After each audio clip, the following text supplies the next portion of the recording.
Le groupe Muakada pour la promotion du savoir vous présente.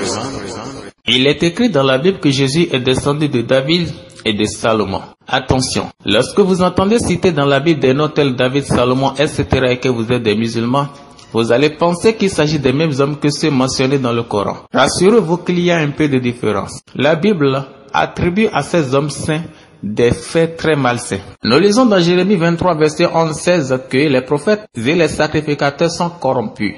Ils sont des adultères, ils marchent dans le mensonge, ils fortifient les mains des méchants. Or dans le Coran, il est dit à propos des prophètes qui sont des exemplaires qui ont marché dans la guidée durant leur séjour sur la terre. Voilà ceux qu'Allah a guidés, suivent donc leur direction. Coran 6, verset 96. Toujours parlant des prophètes, le Coran dit dans le chapitre 60, verset 6, vous avez certes eu en eux un bel exemple à suivre.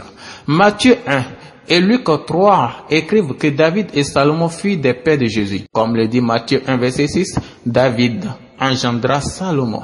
Mais comment David engendra Salomon? Nous vous faisons le résumé de l'histoire. D'après la Bible, dans 2 Samuel 11, David étant le roi, avait un officier qui s'appelait Uri, marié juridiquement à une femme nommée Bathsheba, et comme le dit 2 Samuel 11, verset 2, elle était très belle. Un jour, David, qui était le roi d'Israël, avait vu du haut de son palais la très belle femme de son officier qui se baignait dans la douche. Le roi, épris d'amour pour elle, envoya la chercher. Une fois présente dans son palais, il usa de son pouvoir pour tenir des rapports illégaux avec elle. Il la viola. David devient alors un violeur. La femme tomba enceinte suite à ces rapports et envoya informer David.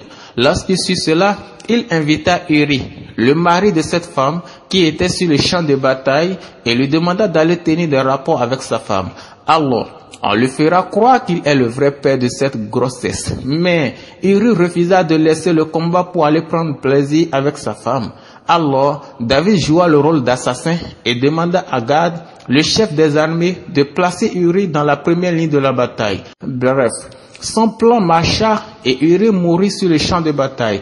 David épousa alors par traîtrise sa femme Bathsheba qui était illégalement enceinte de lui. De cette grossesse naquit Salomon qui n'était rien d'autre qu'un enfant illégitime.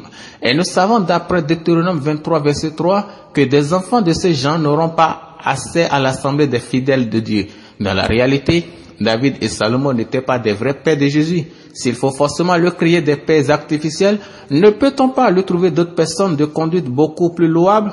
Ce David et ce Salomon décrit dans la Bible ne méritent pas être les représentants de Jésus, fils de Marie. Pourquoi Matthieu et Luc ont écrit Jésus, fils de Salomon, fils de David? De toutes les façons, il ne peut en aucune manière s'agir de David et de Salomon dont nous parle le Coran. C'était le groupe Muakada.